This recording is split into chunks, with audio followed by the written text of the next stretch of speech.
I have officially now recorded this video 3 full times. So let's hope I actually have the sound on this time and that it's just really good as much as I've practiced. I've had a little trouble this morning, so I apologize that this is getting posted a little bit later for you all today. But today we are going to talk about water potential. And so when we talk about water potential, it's generally in the context of plant cells. So if you remember in our last lesson that we did in class, we talked about hypertonic, hypotonic, and isotonic solutions. And we talked about normally for a plant cell, they like hypotonic solutions. You saw in the picture in a hypotonic solution, animal cells swelled up until they bust or lysed. And that was not normal for an animal cell. Animal cells liked to be in isotonic solutions. But plant cells are different. They don't swell up until they bust in the same way that plant cells do. And it's because they have a cell wall. So a cell membrane, I want you to think about a cell membrane kind of like a balloon. So if we had a balloon and we kept adding air to it, the same way that a plant would continue to add water to their cell in a hypotonic solution, if we kept adding air to it, it would get bigger and bigger and bigger until finally it would bust and pop or lyse, right? But what if that cell had a hard, sturdy wall around it? Okay, and there's like our cell membrane. So think about it if you had a balloon and you put it down into a small box and blew it up. Well, you could add air to it for a little bit and it would get bigger, just as you could add water to this plant cell and it would get bigger and bigger and a little bit bigger. But eventually it's going to be confined by the wall or by the box in our balloon example. That wall or that box is a very rigid structure, and it's not going to allow water or air to continue to be added, okay? And so that's what we have in a plant cell. This cell wall poses a pressure on the cell, and that pressure is known as the Turgor pressure, okay? And we're going to use this symbol, which is psi p. This Y-looking shape right here is psi. It's a Greek letter. And then P is going to be our Turgor pressure, or sometimes it's referred to as pressure potential. And it's going to impact how much water comes into the cell. So a plant is never going to truly get plump in an isotonic cell because of the Turgor pressure that's being exerted. So let's slide back up here and go back to water potential. So water potential is equal to, water potential is our letter psi, okay? It's the measure of the tendency of water to diffuse from one area to another. Now what you really have to know about water potential is this part.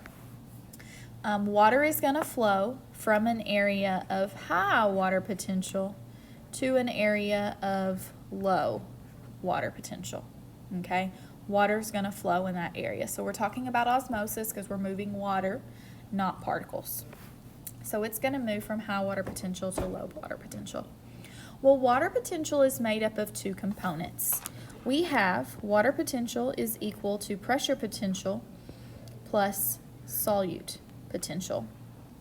So that pressure potential comes from the Turgor pressure that we just talked about, okay? You'll see that here. Pressure potential results from the exertion of a pressure on the solution. That can be from the cell wall. If the solution is in an open beaker or it's at atmospheric pressure, the pressure potential is going to be 0, okay? Keep that in mind. Memorize that. If it's in an open beaker or at atmospheric pressure, the pressure potential is going to be equal. Now, solute potential depends on the concentration of the solution. The unit of all of these when we measure it or do calculations with it is bars, okay? So solute potential is going to depend on the concentration. Let's go down here and talk a little bit more about solute potential. So solute potential has another formula that we associate with it. Solute potential is equal to negative I CRT. Don't forget that negative. Now, these formulas are all on the formula sheet that you'll get on the AP exam. I think I've referenced the formula sheet before and provided a copy of it on the top of Google Classroom under the class documents or the basic class information. And so this is there. And the variables like these are laid out, but you have to know how to use them. And so that's what we're working through today. So solute potential is negative I CRT. So what is I? I stands for the ionization constant. So when substances are put in water, if they are made up of ions, so positively or negatively charged particles, you learned about those in chemistry, then they'll break apart. So sodium chloride, for example, NaCl, that's made of a positive sodium ion and a negative chlorine ion. And so when you put salt in water, it doesn't actually stay as one bound NaCl molecule anymore. It splits apart into Na and Cl. So the ionization constant is 2 because it forms 2 ions. Glucose, which is C6H12O6, it is not made up of ions. It's a covalent compound. And so the ionization constant for glucose is 1. These are the only 2 compounds that you usually ever see used on an AP exam. Water potential is very frequently on the AP exam, so I would highly anticipate to see it. So that's why we're practicing and going through these. But if you had any other sugar, glucose, fructose, sucrose, all of those are going to be covalent compounds, so that would also be 1. So basically, to know the ionization constant, if it's not glucose or sodium chloride, then you just ask yourself, is it covalent? If it's covalent, it's going to be 1. If it's ionic, then you have to ask yourself, how many ions does it have? Which in most cases, it's usually going to be 2. But like I said, usually you're going to have glucose and salt, and so you can just remember 1 and 2. So that is I. C stands for molarity. Molarity is going to be given in the problem. It would be a capital M. R is the pressure constant. This is a constant. Just like water always freezes at 32 degrees Fahrenheit, that's a freezing point constant. This is a pressure constant. We used this number when we did gas laws back in biochemistry, if you think back to that. And so it's 0.0831. It would be given on your formula sheet. These numbers would not be given on your formula sheet. Okay. And then last, temperature, which is measured in Kelvin. And so remember, Kelvin is Celsius plus 273 if they give you a Celsius value, and that is what you put in for T. So solute potential, psi S, is equal to negative I CRT. Now, a couple of things you need to know is if you add solute, okay, if you make something more concentrated, then the solute potential is going to go down, okay? So if we have 2 beakers, okay, that have even amounts of water, okay, this one would have a more negative solute potential than the other one. Now, I just made these numbers up, okay? It's going to lower the solute potential, which would also lower the water potential, because if you remember, water potential is equal to pressure potential plus solute potential, okay? So if these 2 were connected, and they're in open beakers, so the turgor pressure is going to be 0, which direction is the water going to move? Remember, water flows from negative water potential, from a high water potential to a low water potential, okay? High water potential to a low water potential.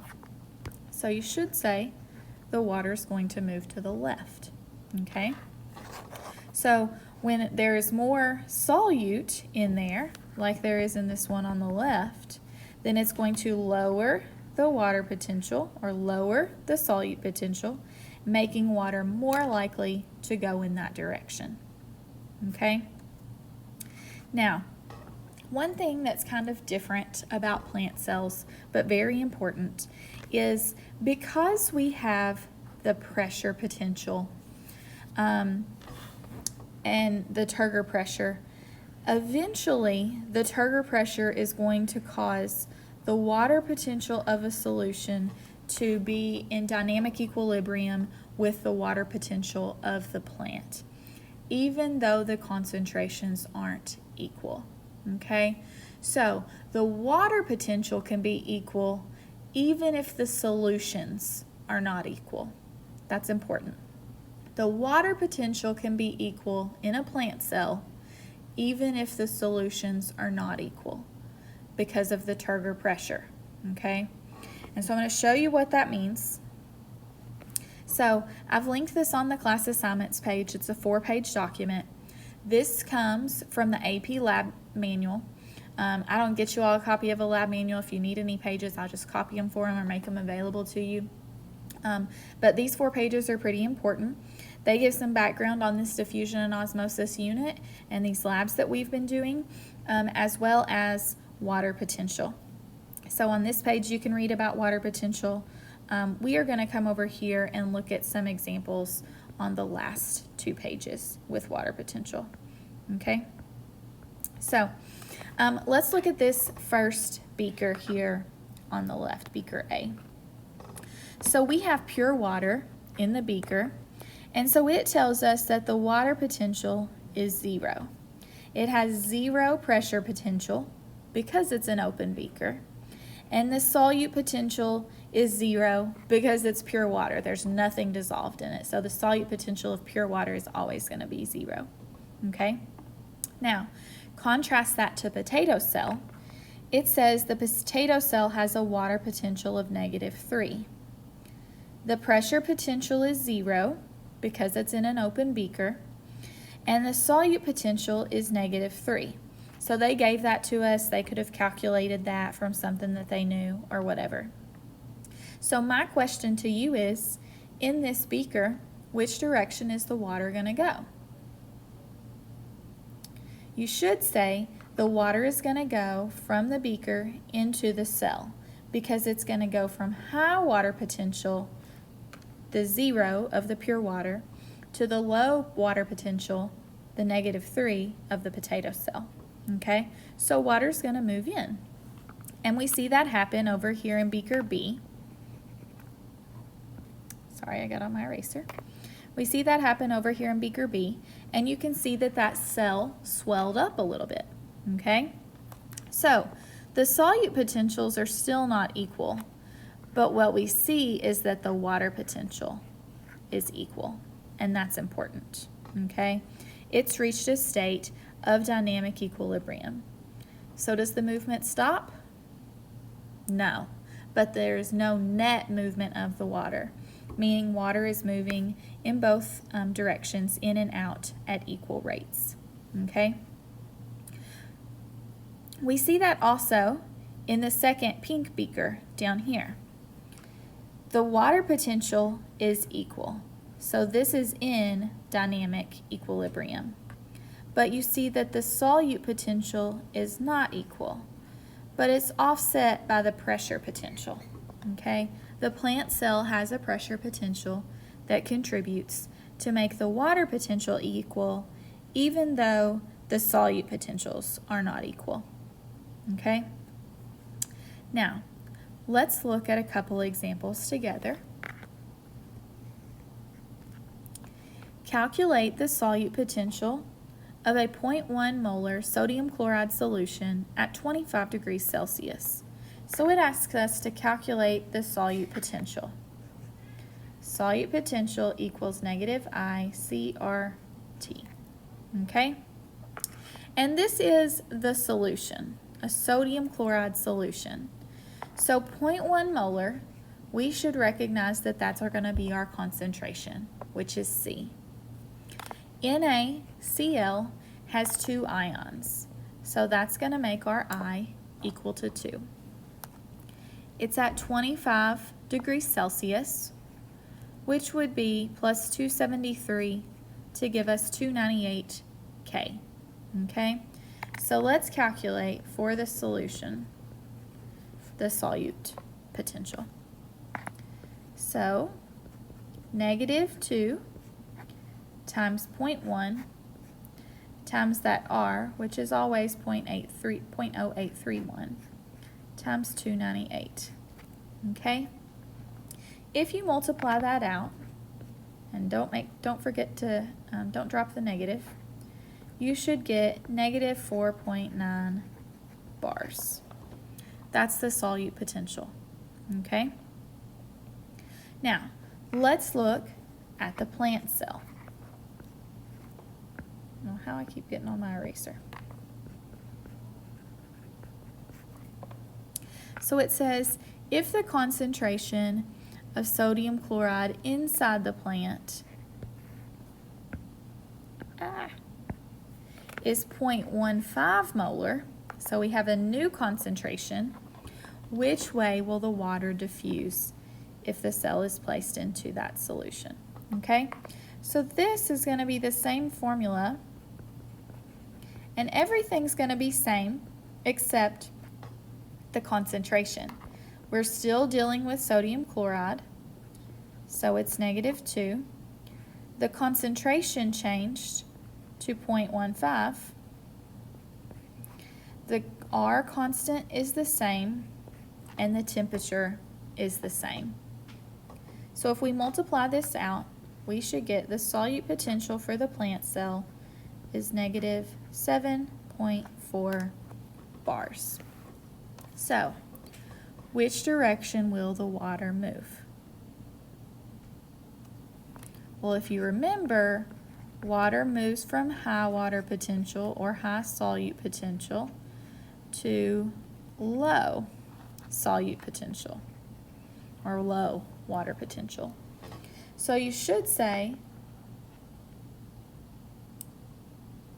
that the water is going to go into the plant. Okay, water will move into the plant from the beaker because it's more negative. Okay, now let's look at the second part of the question here. This part is a tiny bit trickier. It says, what must the turgor pressure equal if there is no net diffusion between the solution and the cell? If there's no net diffusion, that means that they're in dynamic equilibrium. Okay? So that means that the water potential of the cell has to be equal to the water potential of the solution. Let's talk about the solution first. Remember, water potential equals solute potential plus pressure potential. The solute potential of the solution is -4.9 bars. The solution has no pressure potential because it's in an open beaker, okay? So the water potential of the solution is equal to -4.9 bars, okay? So that means if it's going to be in equilibrium with the plant cell also has to be -4.9 bars, okay? So if the water potential of the plant, let's write this again. Water potential equals solute potential plus pressure potential. We're talking about the plant here. If the water potential of the plant is also going to be -4.9 bars, and we know that the solute potential of the plant is -7.4 bars, then the question remains, what is the pressure potential? And so you can do some simple math and solve for this. And you should determine the pressure potential of the plant, the turgor pressure of the plant, to be 2.5 bars. Okay? That would make the plant and the cell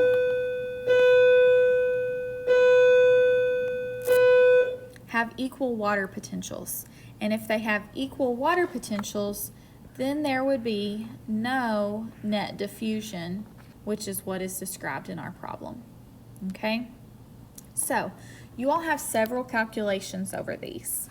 Your calculations for these are not due until Monday. Okay? So, you have all day today, all day tomorrow, all weekend to ask me about these. But if you're messaging me at like 11 p.m. on, yours are due on Tuesday. Did I say Monday? I don't know what day I said.